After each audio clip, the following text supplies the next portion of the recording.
Hi there, I'm Clifford Bates, and welcome again to our next session of reading Sun Tzu's Art of War. This is the first session of it. Let me see. Oh no, that's the flipping around. I'm just checking to see it. Okay. Hopefully you see the camera. I've got a bigger picture camera there, so people. And my wife said, "Oh, your camera's a little small," so we'll just do it like what it is. Again, Sun Tzu's Art of War is a classic in the sense that it's been, around for thousands of years. It's about a Chinese general. I'm not going to talk about him today. I might do a separate video about who is Sun Tzu, and as like the introduction video to this. Um, it's again, we're trying to understand him in many ways. Sun Tzu is like one of these books that's like tied with the prince. Okay, there's books that think about leadership, think about strategy and things like this, and it when the prince are kind of like very similar books. The Art of War is basically presented in 13 chapters or 13 sections. It's If you saw the Chinese version, um, it's not like it's really more like a poem. It's like aphorisms, like something like Nietzsche does in his aphorismic structure. It's aphorisms and sayings, and it has kind of a very such like it doesn't always make a big argument. It kind of hints at arguments. It kind of gives a direction of something. So let's go look at the first one. Of the first chapter, first section is making plans. Now, as we turn to it, making plans. Well, let's see what I can do here. Eh, yeah, it won't crush it that much. In case I have to size it down just a little bit. Okay, so I don't get that thing. Um, it begins with every section will begin. I think this, and we'll see this. It begins with the introduction of Master Sun said. So, the master who's going to train you, he's training leadership. This is his leadership school. These are his lectures on leadership. Okay, and he starts off like with the first thing. He says, "No, it begins with Master Sun said, and first, war is a grave state, a grave affair of state." Now, the word "state" here is a translation. It means of ruling, the ruler of the empire of the thing. I have to go check the Chinese in the sense it's not the same as state in this. I think the translator is trying to say state. They don't. I mean, one of the things we have to understand is the concept of a state. The state, which Machiavelli constructed, the Stato, was more. It's around the concept was emerged out of the Italy and of the Renaissance and the time of the 15th century, late 15th century, early 16th century. It started to spread in Europe in the 16th century.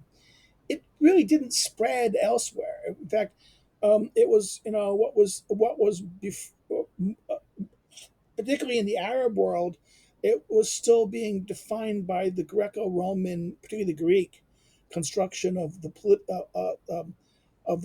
or the political life of Aristotle and Plato. In other words, the political community, the polis, which would have an idea of empire, global empire, which was Xenophon Sarpedea.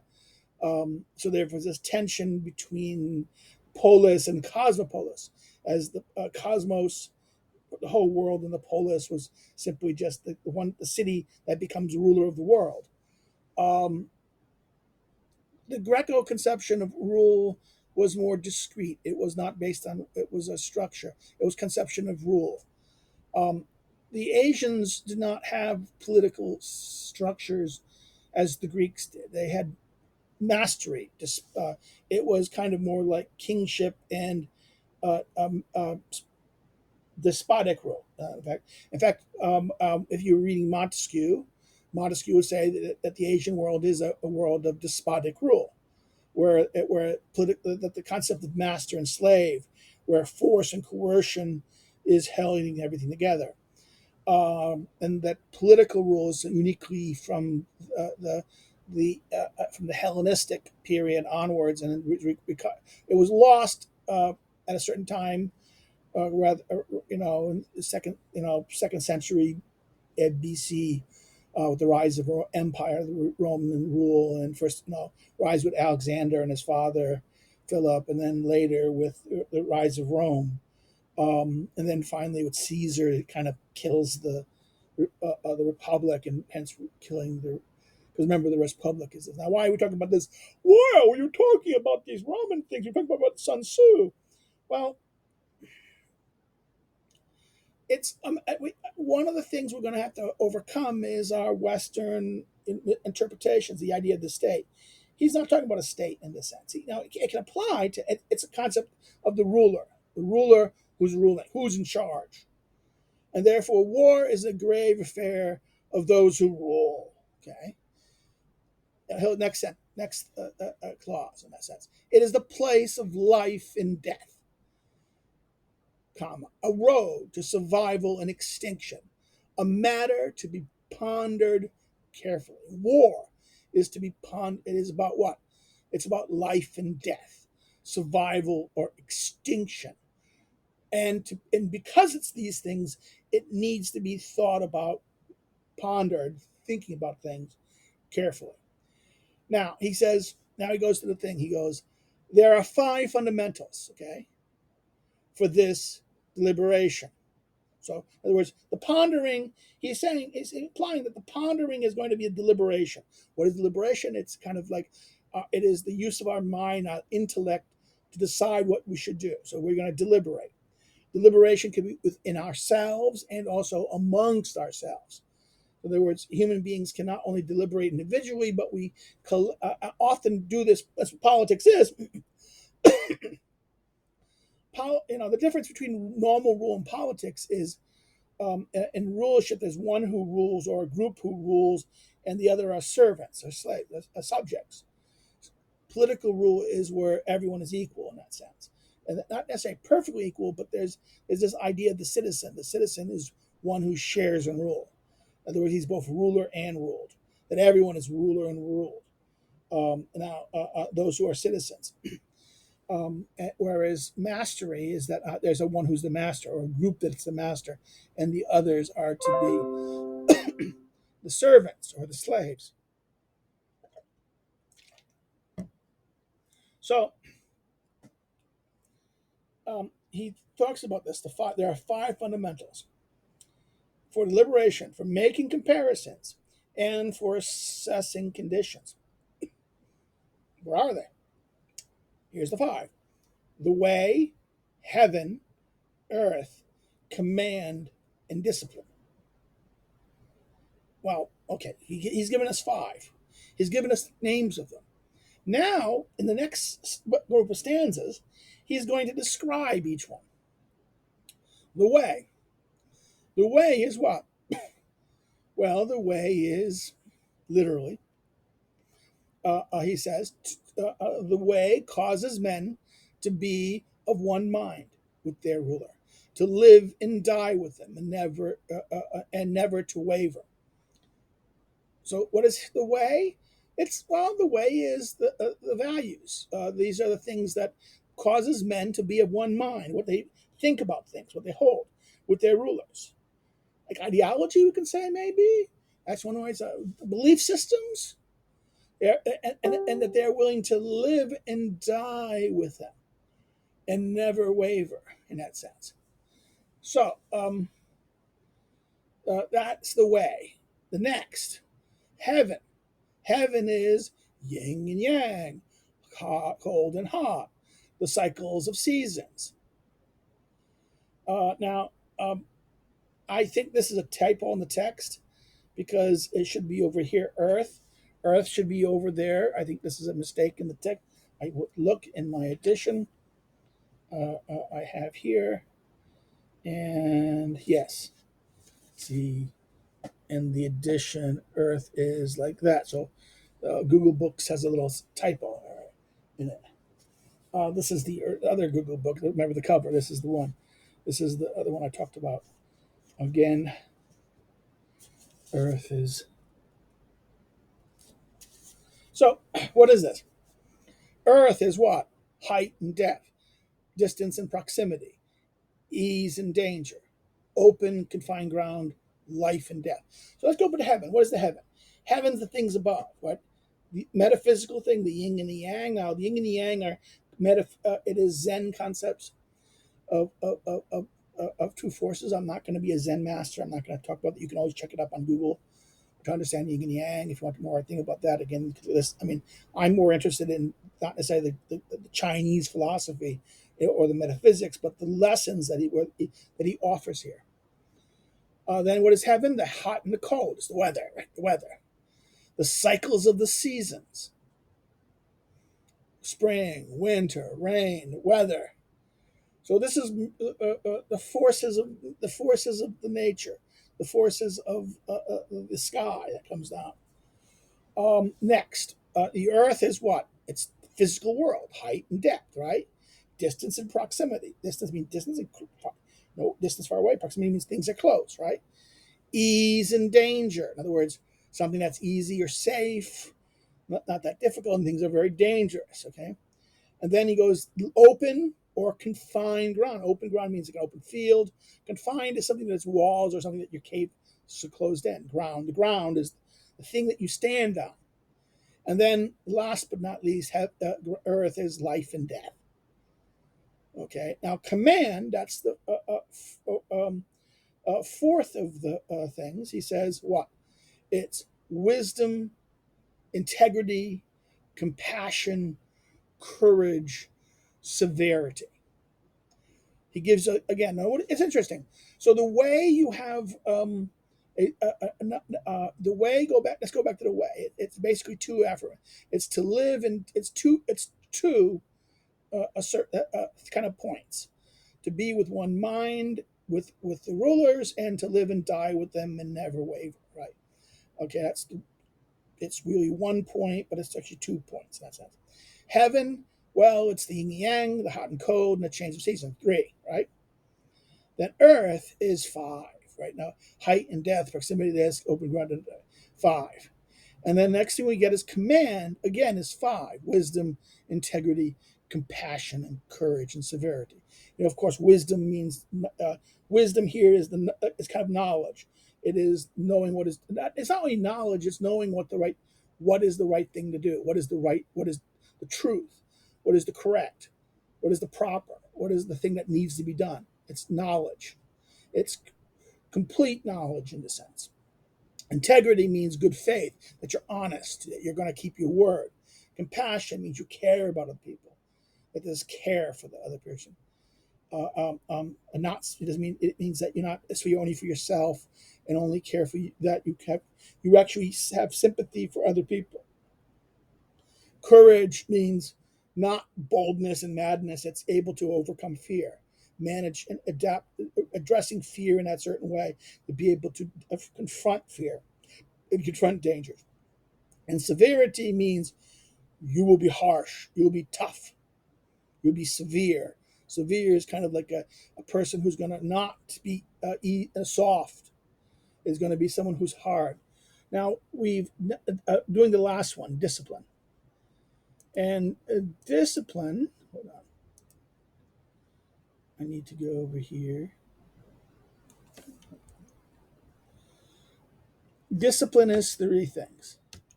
Discipline is organization, chain of command, and control of expenditure. So, what is the fifth category? The fifth category is discipline, and discipline is what? It is 3 categories. Now, it very interesting. It echoes the 3 echo the what? What is else 3? It's be with one mind with the rulers and never waver, right? Be one mind with the rulers. That's 2. Then the heaven, right? So the way is one like this. Heaven is 3, then is 5 and 5 and 3. So we have a nice pattern in this structure here. And now he says every commander is aware of these 5 fundamentals. He who grasps them wins, and he who fails to grasp them loses. So what is he saying here? Now, he's saying that if you grasp those, if you understand those five fundamentals, each one of those those fundamentals that he mentioned earlier, and all their full capacity, and grasp the application of that in terms of your choice and your situation you're addressing, about what to do about the situation you're in, then you will succeed. If you don't take care of those five fundamentals or pay attention to the five fundamentals, you will fail. Now he says what? For this deliberation, so a deliberation, what? For making comparisons and for assessing conditions, discover. First thing you need to do what? You need to know something. Discover. Find out. Okay, what? Which ruler has the way? So which of the company? Who's the ruler and who's in charge of your opponent, of what? Who is the person who has the way? That means that has the loyalty of the troops, has the belief and faith of the confidence in the people in that sense. Which general has the ability? In other words, he distinguishes the ruler. So the ruler, the political ruler, whoever's the ruling the system or the state or the entity you're dealing with. What is what is how is do the people believe in it? Do the people support it? Do the people have confidence or not? Okay, do they have the way? If the general, does he have the ability? Does the general have the skills? Is the general leader, does he have the skills? Now, what does he mean by ability? I think he means does this person able to exercise the five fundamentals? That's right. I believe that means here. And then he goes, what? Which side has heaven and earth? Which side has heaven and earth? So heaven and earth. Which one of those things? Which one has the benefit of heaven? The factors of heaven, the threefold factors of threefold factors of heaven, and the fivefold factors of earth. Okay, so therefore the question of which one of these, you compare which side of the battle, of a side of a battle, which one of these things in heaven and earth, what is it? Who has the better weather? Who has the better condition? I mean, in the setting of this, who's the weather conditions going to better suit and give more advantage to? Next, which side is discipline more effective? So, in other words, who has the more discipline? Which army is stronger? Whose army and men are better trained? And which army are rewards and punishment clearest? In other words, which army is the situation of chain of command, understanding of the economy of the rewards and punishment, right? In other words, what is the economy of leadership in society? It's carrots and sticks, right? All political hard power, and may understand hard power also means economic. It's not only just crucial. It's carrots and sticks. So rewards and punishments, right? These are the mechanisms of command, of authority in that sense. And then what does he say next? The next thing. From these can be known victory and defeat. Once you know this knowledge, once you discover what he's saying, what? He asks, other liberation, he then asks, how many this? It's how many witches? Uh, uh, uh, uh, Three witches. Then on what side is discipline more effective? So that's the fourth, right? Army stronger. Who is officers trained? In which army the reward is? So seven. There are seven criteria here that shape the liberations you need to know to make comparisons and to assess conditions. Right? First, the three are comparison. Actually, they're all comparisons and they're all assessment at double sense. Um, uh, from these, again, what is known, he says, can be known victory and defeat. Heed my plan, employ me, and victory is surely yours, I will say. Do not heed my plan, even if you did employ me, you will surely be defeated, and I will depart. So he makes it very clear. Now, this is a very interesting point here. He makes it kind of clear of this. Now he goes, you either heed my plan, you employ me, and victory is surely yours, and I will stay. If you don't heed, you do not heed my plan, even if you did employ me, you will be defeated. I will depart. Settle on the best plan. Exploit the dynamic within. Develop it without. In other words, what that in within the plan, exploit what is best possible to accomplish, and then develop opportunities outside of it. That makes for other things. That in other words, not only be sticking to your plan, but looking for opportunities that are outside the plan that allows you to get advantage. Okay, again, that's so. Therefore, settle on the best plan, exploit the dynamic within, and develop it without. Next, follow the advantage and master opportunity. This is dynamic. So, what is dynamic? Dynamic, he's explaining to exploit the dynamic within, right? The strategies. What is that? Opportunities. So, therefore, exploit the opportunities, exploit and master opportunities. In other words, control them, understand, not only discover, know what they are, but be able to utilize them for your advantage, right? And this is dynamic. Follow the advantage. What is your advantage? Okay. And take advantage of the opportunity. Knows what you're, and then what does he say? The next line. This is that one, very interesting one. The way of war is a way of deception.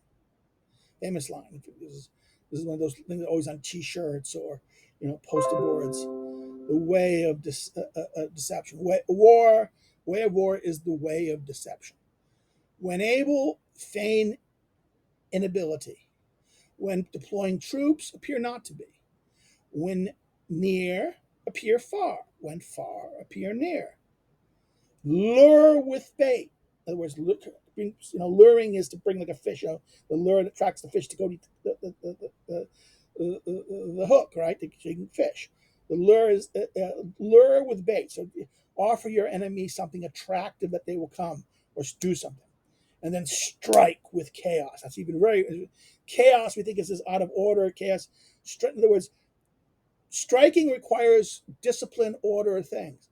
But strike with chaos is kind of strange because it sounds kind of counterintuitive. In other words, it gives the chaos would think, okay, he's disordered. He's not going to hit with hard. Something that's really disordered is not going to have full effect. But his argument is, again, deception. The enemy is thinking that if the enemy thinks that, oh, this is a disorganized strike, it's chaotic and thing, but when it hits with force, then that's a different matter. Then he says, strike and chaos.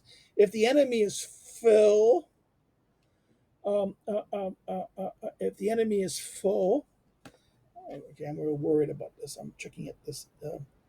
Um,